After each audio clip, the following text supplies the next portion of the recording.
Pisarna Evropskega parlamenta v Sloveniji je organizirala 5. spletno razpravo, tokrat na temo, kako EU spodbuja kmetijstvo in samooskrbo s hrano.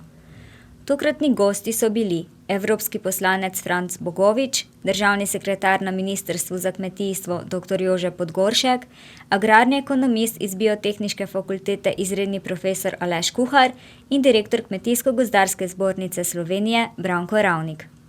V razpravi so komentirali situacijo, ali je pandemija pripomogla k večjemu zavedanju pomena lokalne prehrane in samooskrbe. V razpravi so skušali odgovoriti še na vprašanja. V kolikšni meri sta Evropska unija in Slovenija samooskrbni, pri kateri vrsti živil je stopnja samooskrbe najvišja in kje je najnižja? Kako Evropska unija konkretno spodbuja razvoj kmetijstva in samooskrbo? Kako konkretno lahko ti programi koristijo slovenskim kmetom in potrošnikom? Je kriza priložnost za razvoj domačih prehranskih verig?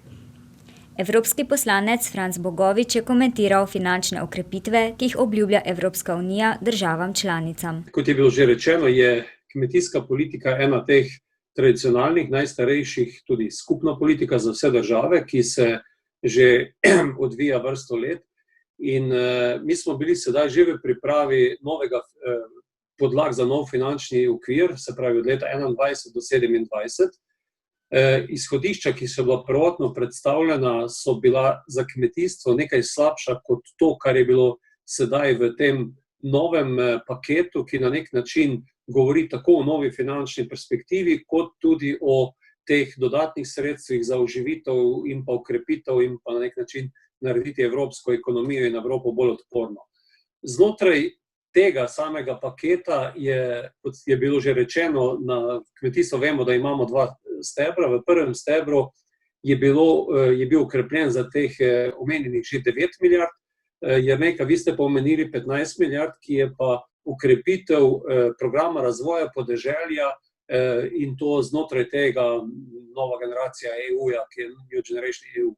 Se pravi, da je sedanji predlog nekaj boljši, še vedno gre za relativno zmanjšanje tam nekje na približno 8% proti prejšnji finančni perspektivi. Za nas pa je zelo pomembno, da se je program razvoja podeželja iz teh predlaganih 75 milijard sedaj povečal na 90, kar pomeni, da je v Sloveniji, ki ima oba sklada približno enako velika, se pravi program razvoja podeželja in prvi steber sta podobno velika. To zelo pomembno, kajti generalno je prvi steber v okviru kmetijske politike 3-krat večji od programa razvoja podeželja. Se pravi, mi imamo relativno dosti močnejši program razvoja podeželja in zato je za nas zelo pomembno in to je ena pozitivna novica. Drugo je tudi to, da je znotraj drugega dela proračuna v okviru kohezijske politike tudi predvidenih 15 dodatnih milijard in tam je potem še program regionalnega razvoja, ki se na nek način kombinira z tem programom razvoja podeželja. Tako da v osnovi je še vedno zmanjšanje. Poslanci, predvsem tisti, ki smo združeni v odboru za kmetijstvo in razvoj podeželja, ves čas vztrajamo na tem, da se nominalno naj sredstva ne zmanjšajo, vendar to, kar je zdaj predstavljeno, je približek. So pa bili v vmesnem času že tudi nekateri ukrepi sprejeti, ki so pa predvsem poskušali odpraviti in gasiti te težave, ki so nastale ali zaradi blokad v prometu ali zaradi pomanjkanja delovne sile, kakor tudi večjo fleksibilnost tako na programu razvoja podeželja, kjer se lahko sedaj država sama odloči, da spremeni del programa podeželja in ga prilagodi in s tem odgovarja na te krize. Prav tako pa je sedaj v zaključni fazi tudi debata, da bi znotraj preostalih sredstev iz sedanje finančne perspektive 14-20 od 1 do 2%, tu se še sedaj pogaja Evropski parlament in naš odbor z svetom, lahko dodelili tudi tistim kmetijam, ki so bile najbolj prizadete tudi v obliki enkratne pomoči, tam nekje do 5 do 7 tisoč evrov na kmetijo. Tako da ob tistih standardnih ukrepih, skladiščenja in podobnih stvarih je Evropska unija poskušala iti nasproti sektorja, ki se je pokazal, da je trden.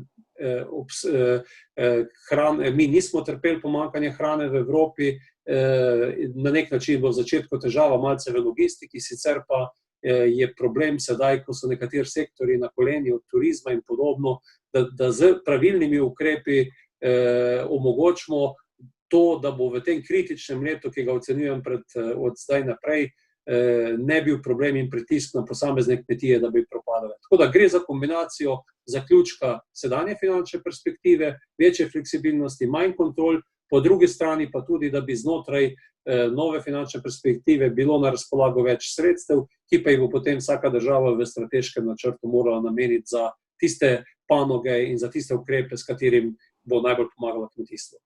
Državni sekretar Podgoršek pa je tako komentiral odziv Evropske komisije. Mi na ministrstvu ocenjujemo, da je Evropska komisija v dani situaciji odreagirala verjetno prepočasi, ampak v tem trenutku že lahko rečemo, da je verjetno še vedno ujela nek termin, s katerimi bomo lahko pomagali s posameznimi sektorskimi ukrepi za pomoč posameznim sektorjem, tako na vinskem sektorju kot na mlečnem sektorju in tudi drugim. Res pa je, da smo verjetno v tistih tednih v začetku marca, ko se je začela pripravljati epidemija, na našem ministrstvu verjetno delali mnogo bolj operativno in hitro in tudi v paketih, protikorona paketih iskali učinkovite rešitve za pomoč posameznim sektorjem. Seveda tisti, ki so dovoljeni kot dovoljena državna pomoč oziroma po sistemu de minimis, od nadomestil za kmetijska gospodarstva, ki so utrpela upad prihodkov in nadomestila za izpad dohodka, kar se v nekaterih primerih izkazuje kot morda tudi ne najbolj posrečeno rešitev. Nedvomno je najbolj pomagal ravno ta tako imenovani 74. člen protikorona paketa 1, ki govori o nadomestilu za izpad dohodka. V okviru tega dela smo okoli 10 milijonov evrov namenili za izpad dohodka na posameznih sektorjih, zlasti na sektorju mesa, govejega mesa, na sektorju vinogradništva in pa na sektorju kmečkega turizma. Zahvaljujoč relativno ugodni situaciji korona krize smo veseli nekaterih ukrepov, ki so bili predvideni v paketu protikorona paketu 1 in da jih ni bilo potrebno nikoli uporabiti, ravno tako tudi ne v ukrepov iz tako imenovanega interventnega zakona, ki pa je res nastal, ki ste ga že omenili v začetku, sredi marca praktično, ki je govoril tudi okrog regulacije trga, uvozov in tako naprej. Kot sem že omenil, zahvaljujoč relativno ugodni situaciji, nekaterih ukrepov res nismo rabili črpati in tukaj smo na koncu lahko veseli, da smo se iz tega na nek način lahko izvili. Skratka, gre pa tudi v kmetijskem sektorju za večino ukrepov, ki jih lahko koristi ostalo gospodarstvo. Gre za odloke plačila prispevkov za kmete, za oprostitev plačila prispevkov za kmete, ki so zašli v težave, torej ki je bil padec prihodkov zaradi COVID-19 dovolj velik. Potem smo tistim, ki so zavarovani iz kmetijske dejavnosti, omogočili tudi izredno pomoč v obliki temeljnega dohodka, kot tudi za ostale espeje in druge podjetnike v Sloveniji. Tudi pri dohodnini smo govorili o oprostitvi plačila akontacije dohodnine, potem še nekatere ukrepe za ribiški sektor.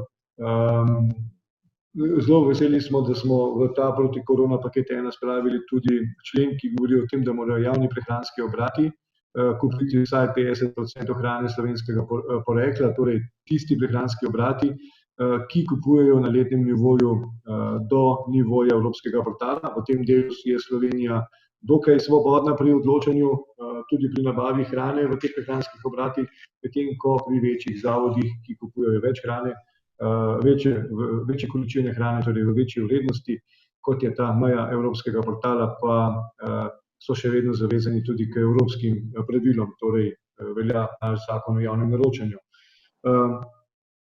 Seveda smo sproščali tudi ob težavah pri sezonskem delu v kmetijstvu, smo sproščali oziroma smo omogočili, da tisti, ki pa bi želel delati po principu sezonskega dela v kmetijstvu, tudi tujci, ki pridejo v Slovenijo na to delo, da bi lahko delali praktično neomejeno število dni do konca letošnjega leta. kar pomeni, da smo naredili odmik od zakona o kmetijstvu, ki govori o tem tako imenovanem 90-dnevnem roku. Zdaj v protikorona paketu 3 smo ravno na to delovno silo, sezonsko delovno silo tudi dogovorili in uskladili in v končni fazi je vlada tudi sprejela ureditev, da tujci, ki prihajajo na delo v Slovenijo izven Evropske unije, torej tujci, ki prihajajo iz držav izven Evropske unije, lahko se jim njihovo delovno dovoljenje podaljša za 150 dni, kar pomeni, da lahko oba dva ukrepa nekako sestavimo skupaj, da lahko torej tujci tukaj res lahko nemoteno delajo. Zdaj, kar se tiče... Prišli kar do konca že teh ukrepov, se mi zdi. Veliko jih je bilo. Zdaj, kar se tiče protikorona paketa 3, pa lahko rečemo, da smo v tem delu dali velik poudarek predvsem na tistih panogah, za katere ocenjujemo, da so deficitarne v Sloveniji. Govorimo predvsem o rastlinski pridelavi, govorimo o postavitvi rastlinjakov, o nekaterih poenostavitvah, ravno tako pri poenostavitvah pri pridobivanju oziroma o pospešitvah pri pridobivanju vseh ustreznih dovoljenj soglasodajalcev, za postavitev namakalnih sistemov, za postavitev rastlinjakov, če želite tudi opore za sadovnjake, mreže proti toči in tako naprej. Skratka, v tem delu smo naredili, se mi zdi, pomemben korak k temu, da bomo lahko povečali z investicijami. Res je, da protikorona paket 3 velja v večjem delu samo do konca letošnjega leta, tako da računamo, da se bo letošnjem letu vseeno nekaj investicij v tem delu zgodilo. Potem smo dvignili tudi prag za predelavo malega obsega iz 3500 na 7000 evrov. Ravno tako smo v ta zakon napisali, da bomo lahko nekatere akontacije subvencij, ki jih bomo v letošnjem letu izplačali, da se bodo štele v dohodninsko leto tistega leta, ko bodo izdane končne odločbe, torej v dohodninsko leto 2021. Ravno tako smo zelo veseli, da smo lahko v tem paketu dobili tudi nadomestilo za, bomo rekli, tako imenovane kmečke žene, ki delajo na kmetijah, ki so starejše od 65 let, ki so jih praktično vsi ostali ukrepi obšli in smo tudi v tem delu, smo veseli, da smo tudi v ta namen na koncu pobrali okoli 1200 vlog in jih uspešno rešili in tudi že izplačujemo. Dogovorili smo tudi, da vsi ukrepi, ki veljajo za turizem, veljajo tudi za kmečke turizme. In pa seveda, kot smo že rekli, na tem sezonskem delu in dohodnini na področju kmetijstva smo dosegli tudi dogovor, da lahko za zakupnine oziroma da lahko za zakup državne zemlje, ki je v zaraščanju, lahko zakupniki najamejo, zakupijo to zemljišče brezplačno za obdobje 10 let, kolikor jo reaktivirajo. Kako učinkoviti pa so vsi ti ukrepi, o katerih je bilo govora? Saj kot rečeno, smo že večkrat komentirali te nacionalne ukrepe in smo jih tudi pozdravili. Mogoče je naša skrb predvsem v tem, da je prenehal veljati 74. člen, ki omogoča dejansko zelo aktivno pomoč v posameznih sektorjih, koliko se znajdejo v težavah. Se nekako ocenjujemo, da se ta krč oziroma da se bodo posledice te epidemije kazale še skoraj skozi celo leto. Vsekakor pa vsi ukrepi, ki so bili omenjeni, so seveda dobrodošli. Kar se EU ravni tiče, ki je na nek način omogočala tudi vzpostavitev teh ukrepov na nacionalni ravni, seveda moram reči, da smo bili ves čas kritični do večletnega finančnega okvirja predlagana in ta zadnji predlog je nekako šel v omilitev teh naših kritik, vendar še zmeraj ostaja odprto vprašanje, ker ta sredstva bodo predvsem namenjena izvajanju strategij zelenega dogovora, kako bo seveda potem delitev teh sredstev izvedena tudi na nacionalno ravno, ampak o tem mogoče malce kasneje, ko bo govora o teh dveh strategijah. Sicer pa smo na evropski ravni seveda pozdravili te možnosti, ki jih je komisija omogočila od podaljšanja veljavnosti ukrepov skupne kmetijske politike v prihodnje leto. To je seveda malce kot samo po sebi umevno, ampak je izjemno pomembno, da mi imamo seveda tudi v letu 2021 in da bomo imeli tudi v letu 2022 normalno financiranje vseh ukrepov kmetijske politike. Pozdravili podaljšan rok za zbirne vloge, mi ta rok v Sloveniji koristimo in je zelo pomembno za to, da operativno operativno lahko pridemo potem do denarja. Seveda posebna ureditev državnih pomoči, ki je omogočila sploh to, da se je 74. člen kot tak izvajal. Tudi ukrepe za stabilizacijo trga, ki so za slovenski trg manj pomembni neposredno, ampak imajo pa zelo močan vpliv potem posredno, ker če pride do zasebnega skladiščenja oziroma do umika s trga na ravni EU-ja, to direktno vpliva potem tudi na naše trge, čeprav naša živilska industrija neposredno tega ne koristi v veliki meri. Najbolj pa smo seveda zadovoljni s to možnostjo izplačila neposrednih plačil v višjem deležu že v letošnjem letu. Namreč računamo, ker zdaj nekako ostali ukrepi se bodo izveneli in bo ta ukrep eden ključnih v jesenskem obdobju in res pričakujemo, da ga bo država seveda v največji meri tudi izkoristila. Zdaj nazadnje predlog, ki je bil dan v obravnavo, to je nov ukrep v programu razvoja podeželja za podporo malim predelavam, pa tudi zelo pozdravljamo, saj gre za nujno poseganje v en sektor, ki je bil tudi prizadet, pa pravzaprav zdaj skozi te ukrepe, ki so bili omenjeni, niti ni bil naslovljen in nekako računamo in ministrstvo se je odločilo, da ga bo, ko bo enkrat operativen, tudi izvedlo, da bo to eden izjemno pomembnih ukrepov na področju podeželja. Seveda pozdravljamo pa tudi večjo prožnost skladov in ostale ureditve, ki so bile v okviru zakonodaje sprejete. O samooskrbi je govoril profesor Kuhar. Verjetno tisti, ki me poznate, veste ta moj problem oziroma strokovni pomislek sploh glede uporabe tega izraza samooskrbe. Samooskrba je namreč en zelo nenavaden in v redko katerih državah sploh še uporabljan termin v političnem diskurzu ali pa strokovnem diskurzu. V Sloveniji se je pa zelo dobro ukoreninil.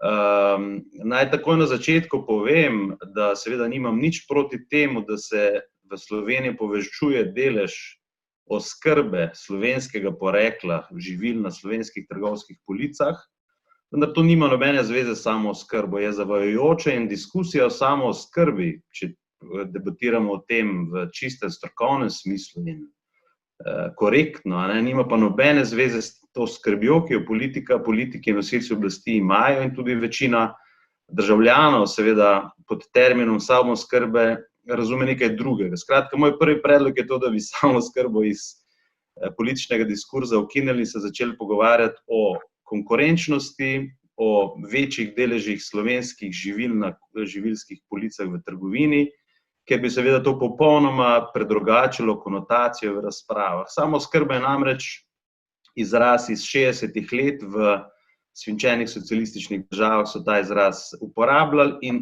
implicitno samooskrba usmerja razpravljalce ali pa nosilce političnega odločanja k protekcionizmu, k radikalnim ukrepom, k netržnim ukrepom, skratka komunističnim, socialističnim ekonomskim prijemom, ki pa seveda v 21. stoletju v sodobnih srednjeevropskih državah nimajo svojega mesta. In zato, ker mi v bistvu desetletje govorimo o samooskrbi, politiki in pač ta nevladna scena, ki se okrog politikov vrti, se usmerja v reševanje samooskrbe intenzivno. Politični diskurs na tej temi, napori, skrbi v zadnjem desetletju so bili enormno veliki, to ne moremo zanikati. Rezultatov pa ni, oziroma rezultati so pa negativni. Zdaj se lahko vprašamo, zakaj je temu tako. Temu je seveda zaradi dva razloga sta, ali je to neučinkovitost državnih uradnikov in uprave, ki se je z reševanjem problema samooskrbe ukvarjala desetletje in več, ali je pa to, kar sem prej povedal, da je v bistvu skrb in konstrukt samooskrbe neustrezen za reševanje problemov, kot jih v Sloveniji imamo. To pa je nizka konkurenčnost, agroživilske verige v bistvu ne obstajajo, marsikdo jih ne razume. Tako da to bi bil en pomemben korak naprej, če bi bil seveda državna uprava, nosilci oblasti, nevladne organizacije, ki okrog kmetijstva delujejo, če bili sposobni ta korak naprej v času 30-letja prestopiti in s tem bi se seveda bistveno spremenila ost intervencija. Če bi mi pozabili duh 70-ih, 60-ih let socialističnih državah in se predstavili v bistvu tržno realnost, govorili o krepitvi proizvodnega potenciala, govorili o krepitvi konkurenčnosti, razvoju produktivnosti. V Sloveniji kmetijstvo produktivnost stagnira več kot 20 let, kljub vsej želji in skrbi in naporom kmetijske politike nevladnih organizacij, so trendi negativni. Tako da pač ta strokovni dvom, da je debata okrog samooskrbe relevantna, je izrazito močan in ga je brez težave možno podkrepiti. Evropski poslanec Bogovič je komentiral odvisnost od uvoza v Evropski uniji.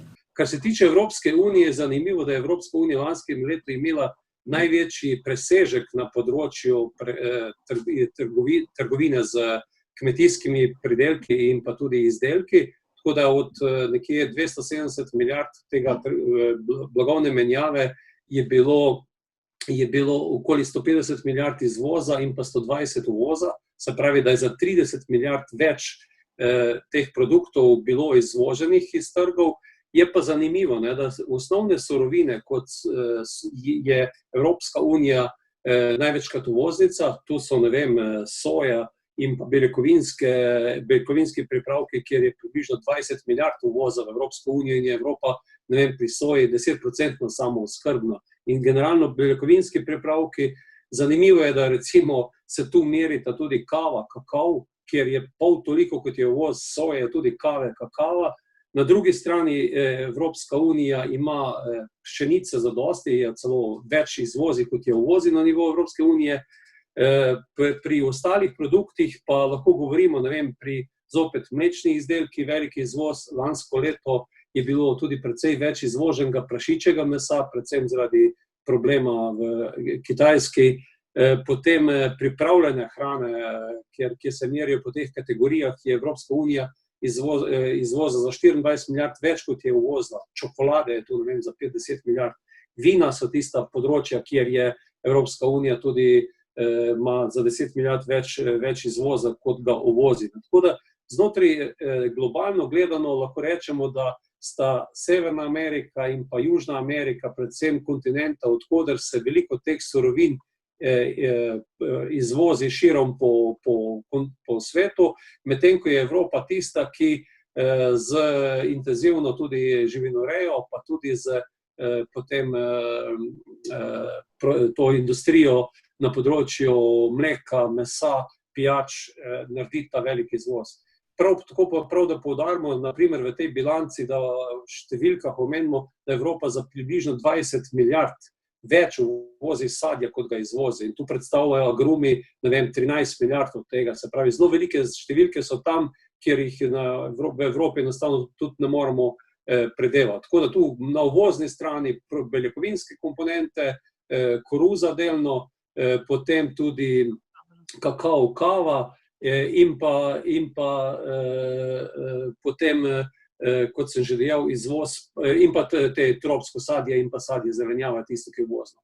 Potem je pa treba znotraj Evropske unije gledati posamezna področja, mediteranski del sadje zelenjava v prebitku, severozahodna Evropa, prašičje meso, tudi mleko, mlečni izdelki, tako da pri tej samooskrbi oziroma tem oskrbi, kjer se kaj predeluje, treba biti kar bolj precizen, tako znotraj Evropske unije, v relaciji do kontinenta in pa tudi v sami Sloveniji. Podani sta bili 2 repliki. Samooskrba je v osnovi, bi rekel, inherentno ima, da se traži protivnik, vanjski protivnika, če se jugoslovansko izrazimo. Samooskrba ima v sebi ta element. Išče se sovražnik iz tujine, ne pogleda se, kaj je narobe z nami. In to je pač moja največja strokovna porekanje uporabi tega izraza. V Sloveniji mora zelo veliko sama narediti. Slovensko kmetijstvo je zaostalo, nekonkurenčno, med najmanj razvitimi kmetijstvi znotraj Evrope 28, 27 in tako naprej. Če pa mi govorimo o samooskrbi, pa gledamo tujce, gledamo sovražnike, protivnika izvan naše lepe zemlje, tako da se malo pošalim. Skratka, jaz mislim, da je dejansko čas, da mi tukaj gremo 10 let, 20 let, 30 let naprej. Samooskrba tudi meša, gospod Bogovič je zelo lepo in natančno povedal, kar se tiče bilance Evropske unije, ampak in je bil natančen, sem ga poslušal, ker to seveda moje priljubljeno področje in me natančno razlaga, ampak Samooskrba pa meša živilske izdelke in surovine v en koš, kar je popolnoma netransparentno. Mi ne moremo v času 2020 govoriti o enem miksu, če pa vemo, da je intervencija, ki je potrebna, zelo natančna v zaostalem slovenskem kmetijstvu in živilski industriji. Tako da, kar si moramo privoščiti, ali pa nujno si moramo privoščiti, je natančna razprava, ločevati med neužitnimi kmetijskimi surovinami in živilskimi izdelki, ki jih treba predelati. Najboljši primer je meso govedi, ki Slovenija ima izrazite konkurenčne prednosti, vendar samooskrba je visoka, potrošniki pa dobimo med 60–65% mesa in mesnih izdelkov Slovenije na bazi govedije slovenskega porekla. Podobno je pri mleku. Tako da dajmo ta korak naprej narediti. Generacijski premik je nujen, teme se morajo spremeniti, to so šlager pesmi, ki jih poslušamo 30 let. Rezultatov ni, se pravi, mi imamo na področju proizvodnega potenciala v kmetijstvu porazno sliko, 30 let se v bistvu ne spreminjajo stvari. Tako da, očitno je nekaj narobe s tem, če mi v bistvu ta politični diskurs vrtimo v istem razvojnem modelu. Po drugi strani pa treba kljub vsemu nekaj povedati. Slovenija nima poraznih rezultatov kmetijske politike v področju, kjer se najbolj, bodi si odprto ali pa zaprto angažira. Mi nimamo revščine na podeželju, mi imamo razvito podeželje v smislu infrastrukture. Marsikatera bolj razvita evropska država ima večje težave na podeželju v smislu kohezije, v smislu enakomerne razvitosti, v smislu radikalne revščine na podeželju. Slovenija tukaj nima težav, zato ker se politika pač 30 let ukvarja s kmeti, ne pa z kmetovanjem, ne pa s proizvodnjo hrane, ne s proizvodnjo, se pravi z ustvarjanjem in krepitvijo oskrbnih verig, ampak pač z dobrobitjo kmetov, kar je lahko zelo, bi rekel, legitimen cilj politike, ga popolnoma niti slučajno ne oporekam, da se politika, da se državni uradniki trudijo za to, da ljudem na podeželju, ki kmetujejo, je njihov standard ok, vendar potem mi ne smemo biti presenečeni, da je pa proizvodni potencial takšen, kot je, izrazito slab, nizek, naša konkurenčnost je, bi rekel, med najslabšimi v Evropski uniji. O tem se pa mi ne pogovarjamo. Mi se pogovarjamo o samooskrbi, ki je nek virtualen konstrukt iz nekih popolnoma drugačnih časov. Se ne strinjam z dr. Alešem v teh navedbah, ker gre za dejansko predstavitev nekega doktrine liberalnega koncepta, na katerem temelji celotno naše obdobje razvoja te države in se je izkazal zdaj ravno v tej krizi kot nekaj, kar ne funkcionira. Zakaj? No, mogoče še to, na evropski ravni se je v preteklosti govorilo veliko o prehranski varnosti. Moram reči, da zdaj se pa malo delitev dela. Vzhodnoevropske države govorijo o samooskrbi, zahodnoevropske države pa izjemno močno govorijo o lokalni preskrbi. Saj v ozadju je pa cilj enak. Ampak, če se vrnem nazaj, konkurenčnost da, vendar konkurenčnost pod enakimi pogoji. In če imamo mi naše kmetijstvo strukturno tako organizirano ali pa tako strukturno, kot je, če imamo naravne omejitve take, kot jih imamo, in vemo, da imamo 85% teritorija države je območje z manj primernimi za kmetijsko dejavnost, in če imamo stanje na trgu tako, kot imamo, tako koncentrirano trgovino, ki praktično diktira kompleten tempo, in da imamo razmere generalno, če se primerjamo z drugimi državami, ki nekako favorizirajo svoje proizvajalce oziroma živijo ali pa pridelujejo v okoljih, ki so izrazito ugodni ali pa mogoče temeljijo celo na kakšnih, rečemo, sužnjelastniških odnosih, kot je pridelava zelenjave na jugu. Torej, če konkurenčnost da pod enakimi pogoji, ampak to ne more biti popolni liberalni koncept, se pravi, država mora imeti neko usmerjevalno politiko. Mi smo pa ob osamosvojitvi rekli, izberemo liberalni koncept, ljudje naj se znajdejo, za izgubo dohodka in damo pa podporo oziroma ta neposredna plačila oziroma ukrepe kmetijske politike, in smo se premalo ukvarjali s tem prvim delom, kako zagotoviti enake konkurenčne pogoje vsem, ki delujejo na trgu. In to je tisto, kar moramo mi v prihodnje nasloviti, če hočemo naše kmetijstvo dejansko pripeljati ven iz te krize in konkurenčno, da, vendar na enak način kot tista hrana, ki prihaja k nam na trg. In mi ne dobivamo na naše mize samo hrano, ampak dobivamo tudi nadomestke in dobivamo hrano, ki je bila pridelana v nepoštenih pogojih in dobivamo hrane iz množičnih, kot množičen produkt, ki mu je seveda težko konkurirati z eno tako majhno, nišno proizvodnjo, kot je v Sloveniji. In seveda najprej moramo pa zagotoviti, da bo prebivalstvo te države boljše živelo, da bo lahko kupovalo tudi malce dražjo hrano, ali pa mogoče jih osvestiti, da bodo tudi strukturo proračuna prilagodili in da bodo več dali pomembnosti hrane v družinskem proračunu kot pa ostalim dobrinam. Evropski poslanec Bogovič je govoril o prihodnosti. Glede, kmetijska politika je bila najprej namenjena tem, da prehrani lačno Evropo. In je bila strogo usmerjena v proizvodno in v čim več proizvodne, tudi ukrepi so šli v proizvodno vezani ukrepi. Fischler, avstrijski komisar, je pripeljal podeželje, termin podeželje in pa program razvoja podeželja in podpora podeželju. Sedaj se dodaja še tretji steber, ki je vezan predvsem na ohranjanje okolja.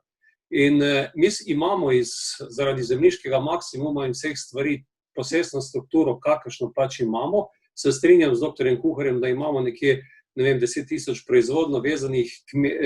proizvodno usmerjenih kmetij, od tam naprej pa imamo zdaj eno zagato. Če želimo imeti podeželje, kot ste omenili, dr. Kuhar, ga imamo zato, ker imamo tudi uspešne občine, ker imamo regionalni sklad, ker imamo na osnovi policentričnega razvoja tudi drobno obrt na podeželju. In sam vidim v prihodnje, da bomo morali imeti zelo strukturiran pogled. Eno je usmeritev v teh 10.000 kmetij s poudarkom na teh do sedaj že 4.000 mladih kmetov in stimuliranjem teh mladih kmetov in jim omogočimo, da bodo zaokrožili ta kmetijska gospodarstva, ki bodo proizvodno vezana, da bomo imeli tudi bazno oskrbo. Od tu naprej pa prihaja, tako če hočete, za zdravo podeželje, kakor tudi za okolje, pa na vrsto te srednje velike in pa male kmetije. In te pa rabijo zdaj te pristope, ki so se pokazali kot možni tudi v koronavirusu, spletna prodaja, kratke verige, in tu mislim, da je z kvalitetnimi dopolnilnimi dejavnostmi, povezavi s turizmom, kar nekaj prostora, da lahko marsikatera kmetija ostane. Sam v konceptu pametnih vasi dodajam tudi ostale storitve na podeželju, skrb za ostarele, potem mobilnost na podeželju, energetika na podeželju. In če bomo iskali v konkurenčnosti, v proizvodni in v sami kmetijski proizvodni posebnost podeželja, se bo zgodilo to, kar se je zgodilo v Slavoniji, kjer 20-30 hektarske poljedelske kmetije niso več dovolj za preživetje.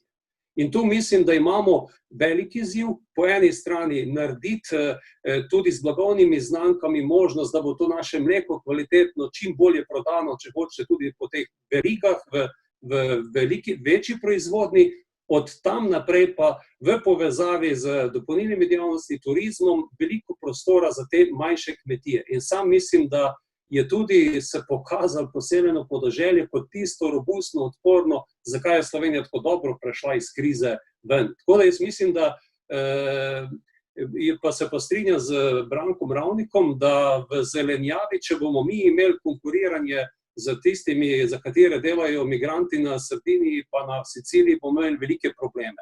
Kaj v prihodnje načrtujejo na Ministrstvu za kmetijstvo? Nedvomno že Evropa naslavlja k temu, da bomo morali vse več pozornosti nameniti tudi okoljskim vsebinam, dobrobiti živali.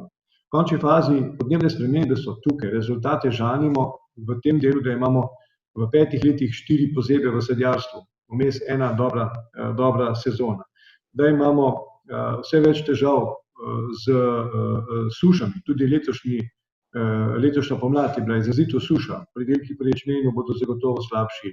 Prvi odkos bo slabši, kot bi sicer bil.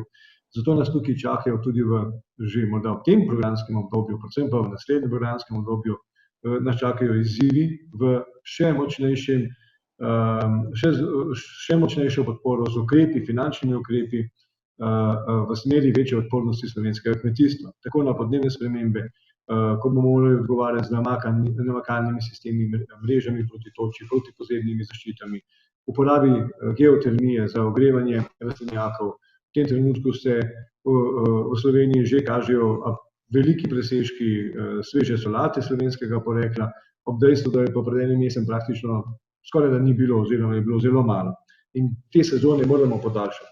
Moramo delati investicije v živilsko-predelovalnem sektorju in moramo vendar tudi ta sektor okrepiti do te mere, da bo, tudi mi si želimo, čim več hrane slovenskega porekla prišlo na police, ampak tudi porekla od slovenskih kmetij. Moramo delati vse več na zbirnih centrih, na skladiščnih kapacitetah. Tudi tukaj imamo v tem trenutku, ko govorimo o nekaterih ukrepih, tako imenovanega kriznega skladiščenja v mlečnem sektorju, imamo kar malo težav, ker nimamo skladiščnih kapacitet. Torej, Evropa ponuja sredstva, ukrep je dovoljen, moramo biti iskreni, tudi skladiščne kapacitete smo našli, ampak je bil za ta namen potreben zelo velik napor, da bi lahko te ukrepe na koncu tudi dejansko izvajali. Čaka nas nedvomno razvoj tehnologij, prenos tehnologij na kmetijska gospodarstva, prepoznavanje in sodelovanje, oblikovanje verig. V tem trenutku lahko trdimo to, da tudi v času krize so verige delovale, tiste, ki so bile vzpostavljene. In to nas opogumlja, da moramo v ta del vlagati vse svoje napore, da bomo, ko govorimo o verigah od kmeta, živilsko-predelovalnega sektorja, zadruge, kot vmesnega člena, do trgovine. In tudi ta tako imenovani mesec slovenskega mleka na trgovskih policah v mesecu maju dokazuje, da smo se sposobni dogovoriti, da smo sposobni najti skupne interese in da verige lahko delujejo. In ta kriza nas je zagotovo naučila, da se to sodelovanje v končni fazi splača. In tudi, ko smo imeli v času največje krize velike težave, ali pa relativno velike težave pri prodaji nekaterih izdelkov, nekaterih pridelkov, ali če hoče tudi živali iz kmetij, smo na koncu ugotovili, da imamo problem predvsem s tistimi, ki so samostojni ponudniki, ki niso povezani v verige. Medtem ko pogodbe so se tudi v času največje krize izpolnjevale. Naj zaključim, vemo, da nas čaka tudi pomladitev lastnikov, nosilcev kmetijskih gospodarstv. Pa ne zato, se strinjam z dr. Kuharjem, pa ne zato, ker bi s tem na prvo žogo vplivali na samo pridelavo hrane. Vplivamo pa s to pomladitvijo nedvomno na večjo inovativnost teh mladih lastnikov, na povečanje konkurenčnosti, na digitalizacijo, na boljši prenos znanja, na nove tehnologije na teh kmetijskih gospodarstvih in zato si želimo tudi v tem delu v naslednjem programskem obdobju delati še bolj intenzivno. Tisto, kar v Evropi šele sprejemajo glede zakonodaje, v Sloveniji že imamo. Ali je to prednost Slovenije, na kateri lahko gradi svoje blagovne znamke? Danes imamo pri rabi fitofarmacevtskih sredstev že danes visoko stopnjo standardov v Sloveniji, tudi imamo veliko število kmetij, ki so vključene v okoljske programe, ki spodbujajo manjšo porabo oziroma uporabo sredstev za varstvo rastlin, ki so okolju sprejemljivejši.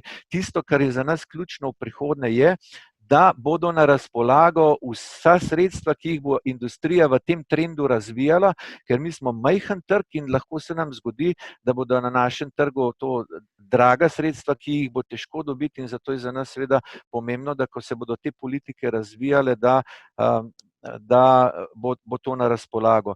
Podobno je pri trendih, ki grejo v smeri zmanjševanja izgub hranil. Tudi tu so naši kmetje že danes v okoljskih programih, ki izboljšujejo kakovost tal, izboljšujejo vsebnost hranil, gnoji se na podlagi analiz in že danes recimo na področju antimikrobikov, ki je tudi eno od pomembnih vsebin iz strategije od vil do vilic, smo država z najmanjšim deležem porabe. Torej, mi smo v tem delu nekako dober zgled, na področju biodiverzitete prav tako. In seveda zdaj je ključno vprašanje, ali in kako bo to vključeno potem v ukrepe kmetijske politike, ali ne bomo tu kot država bolj papeški od papeža in bomo uvajali neke dodatne administrativne in druge omejitve, ki bodo na nek način kmetijstvo še v dodaten krč peljale in manjšo konkurenčnost, ali bomo to sprejeli kot izziv in priložnost, seveda temu bodo morali pa slediti tudi sredstva in jaz pričakujem, da se bo v pogajanjih država seveda da bo država zagovarjala drugačen ključ delitve. Če bo po novi strategiji za biodiverziteto večji poudarek dan temu, da bo potrebno z večjo mero aktivnosti posegati na območja Natura oziroma da bodo bolj zavezujoči ukrepi na teh območjih, seveda pričakujemo drugačen delež delitve, kot smo ga sicer deležni v običajnih odstotkih, ko se sredstva delijo. Slovenija v tem primeru je dober zgled in pričakujemo v proračunu tudi več sredstev, da te dobre zglede podpremo. Dr. Kuhar je še povedal. Jaz mislim, da je glavna stvar, ki si v Sloveniji mora privoščiti, je konceptualni preskok 20 let v diskurzu, političnem diskurzu, ukvarjanju s kmetijstvom, pač moramo narediti ta korak naprej. Kmetijstvo, politike, ki se ukvarjajo s kmetijstvom, so zelo kompleksne, smo že danes rekli, od ekonomske, socialne, okoljske, nenazadnje kulturne, zgodovinske, prostorske, skratka vse to se meša, ne. In prvo sporočilo je to, da je treba se tudi narediti čistega vina, državna uprava na področju kompetenc, znanja, napredovanja zaostala, vključno z nami znanstveniki na vseh področjih. Mi moramo vedeti, da drvi kmetijstvo in celotni oskrbni sistemi s hrano, kar se tiče kompetenc, znanja, inteligence, izrazito hitro naprej, mi smo pa naročni, mi imamo ročno zategnjeno in se vrtimo z enimi všečnimi, populističnimi konstrukti, kot je samooskrba na mestu in seveda zato ne preseneča dejstvo, da seveda padamo na ključnih teh ekonomskih karakteristikah. Zdaj, ena stvar, ki je nismo omenili, pa je pomembna, če želimo natančno politiko upravljati in tega si tudi v Sloveniji ne privoščimo. Mi nimamo natančnih podatkovnih baz o stanju na kmetijstvu, mi nimamo podatkov o kmetijah, 70 000 govorijo politiki, da jih je, mi pa nimamo osnovnih podatkov o ekonomskem stanju. Kako boš ti delal natančno politiko, ocenjeval, kakšno je stanje na kmetijah, na posameznih objektih, če nimaš nobenega podatka? Kratka, to je stvar, ki jo ravno tako 20 let izpostavljamo, podatkovne baze, analiza. Politike v sodobnem svetu temeljijo na faktih, na podatkih, ne pa na izjava gromovnikov in agresivnih individualistov, ki jih seveda zanima lastna korist, ne pa korist sektorja. Zdaj pa naprej. Skratka, naslednji korak pa je, v svetu je tudi še zelo malo, v razvitem delu sveta je zelo malo ministrstev, ki govorijo o kmetijstvu. Večina ministrstev in politične intervencije je usmerjena v oskrbni sistem z živili. Se pravi, govorimo o strnjenem, koherentnem, enoznačnem sistemu pridelovalcev surovin. Kmetijske surovine večinoma niso užitne, večina kmetov proizvaja nekaj, kar je treba proizvesti v sodobnem svetu. Zdaj, če gremo v podsaharsko Afriko, je to drugače.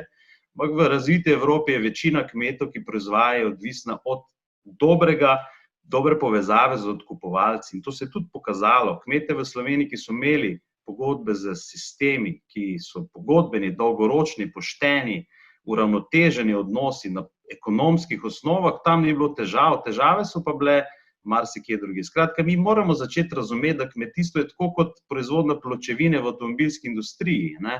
Če mi želimo pospešiti proizvodnjo avtomobilov, ne bomo govorili o pločevinarstvu in valjanju pločevine, pa govorimo o globalnih oskrbnih verigah, ki omogočajo, da se naredi en sodoben avtomobil. Živilska industrija ali pa proizvodnja hrane se v ničemer ne razlikuje od tega. Je splet enih zelo zapletenih odnosov na osnovi ekonomije, na osnovi preferenc, razumevanja, kompleksnih tehnoloških procesov in na koncu se znajde na polici živilo, ki mora biti konkurenčno, mora biti všečno, mi lahko flancamo karkoli že hočemo v tem kvorumu.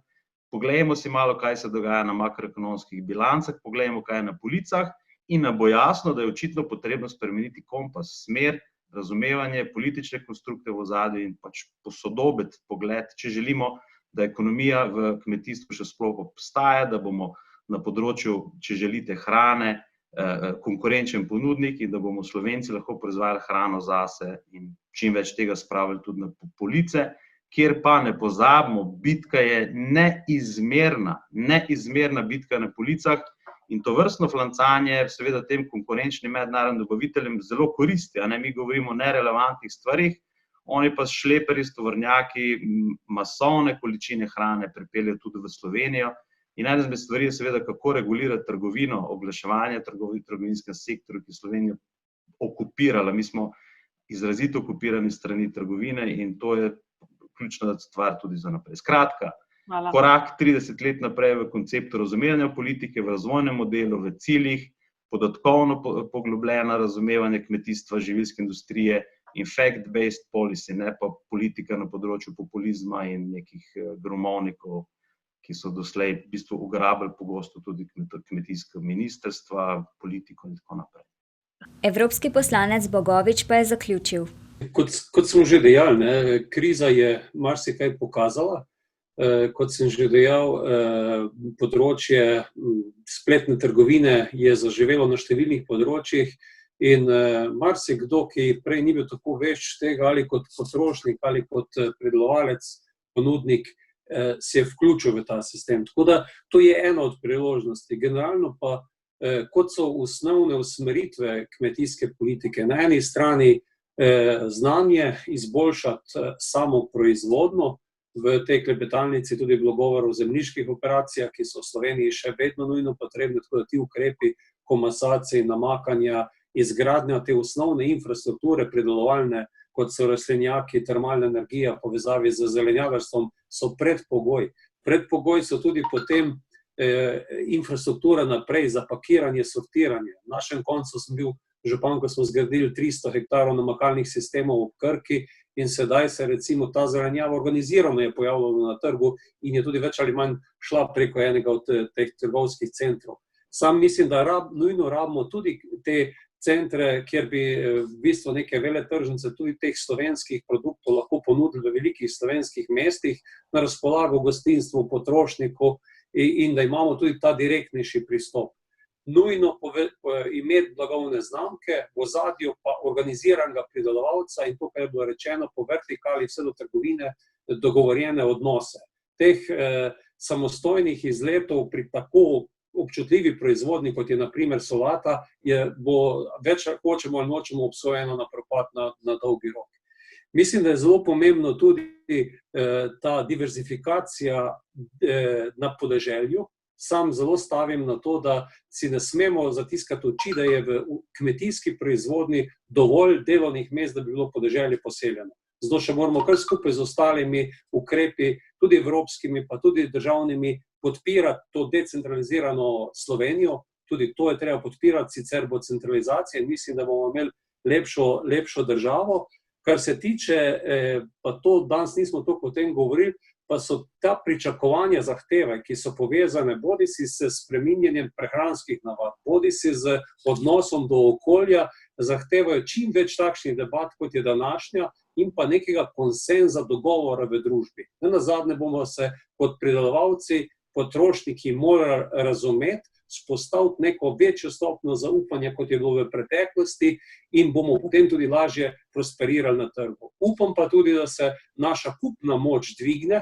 Avstrija kot tista država, ki ima že zdaj četrtino kmetijske proizvodnje v ekološko pridelane, ima tudi bistveno večjo kupno moč. Zato imajo možnost posvajanja teh produktov, po drugi strani se nam pa dogaja tudi to, da nam poberejo, če hoče, najboljše meso, mi pa potem dobimo meso vprašljive kvalitete nazaj preko trgovskih verig. Tako da na številnih področjih nas čaka cela vrsta izzivov, mislim, da jih evropska kmetijska politika dobro zajema in kot sem že prej dejal, od tiste bazne skrbi samo za dovolj hrane in kvalitetne, varne hrane, prehajamo iz podeželja, sedaj še na skrb za okolje in v tej takšni posesni strukturi, kot jo imamo mi, ki je neugodna za ta prvi konkurenčni boj na tem velikem trgu, pa moramo mogoče iskati naše priložnosti v tem, kako bomo odgovorili na te izzive na področju okolja, predvsem pa tudi z produkti višje kvalitete, z direktnimi prodajami, povezavi s turizmom,